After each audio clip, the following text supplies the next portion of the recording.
much. And then he started saying all this crazy stuff like, one day you will have your own ashram in Argentina and you will be serving beef chapati. He was just mad. He was just mad.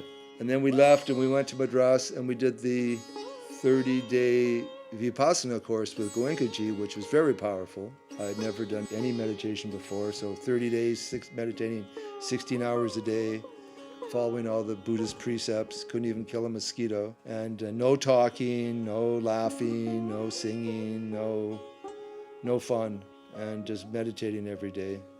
Then it ended and Bruce said, okay, let's go to the head of the Theosophical Society, which was Madame Blavatsky, and they're the ones that they brought up Krishnamurti, and they shaped Krishnamurti into who he became, the world teacher, as from a boy to be a world teacher, which he did become.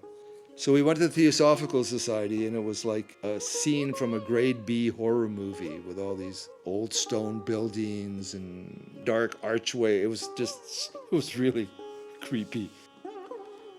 There was a guy there who'd been there for 6 months. He was a young American guy, and he was writing his thesis. His thesis was on paranormal activities. And it turns out that he had spent 6 months being one of these guys walking behind Ram Ram in Tiruvannamalai carrying these papers. And that's what he was writing his thesis. And so I was like, okay, dude, what the fuck is with those newspapers? Like, what? He goes, oh, you don't know? And I'm like, no, I don't have any idea. And he goes, okay, well, here's the deal. When Ram Ram was like maybe 16, he was in his village and he was at the well, at the village well, and he pulled up a pail of water, a bucket of water, and just fooling around with the end of the rope, he flicked the end of the rope and he killed a bird that was sitting on the edge of the well. And he killed it. He didn't mean to, he was just flicking it, just playing. And somehow that sent him off into like he kind of went mad. He started wandering. I guess he left home and he just started wandering, became a wanderer in India. It just sent him in this spin, like he questioned his everything, his existence. And he ended up, after a while, at the Ramana Maharshi ashram in Tiruvannamalai. The Brahmin priest just said, fuck off, get out of here, cello, as we say in India. But Ramana Maharshi recognized that this young man was on a journey and he didn't want him to leave, so he took him under his wing and helped him harness this energy.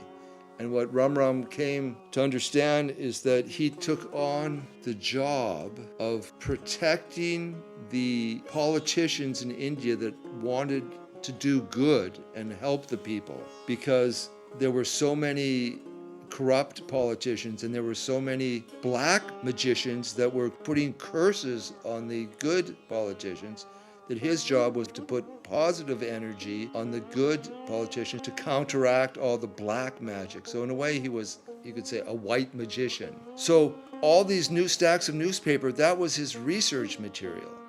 He read through all those papers and he figured out who to support and who to send the good energy to. And all the time that he was with us and smoking cigarettes and doing all these mudras and incantations, on another plane, he's doing this work, sending this good energy towards the good politicians. But on this plane, it just looks like this madman just smoking and doing all this weird stuff and being a total fool. But that's what his work was on the astral plane.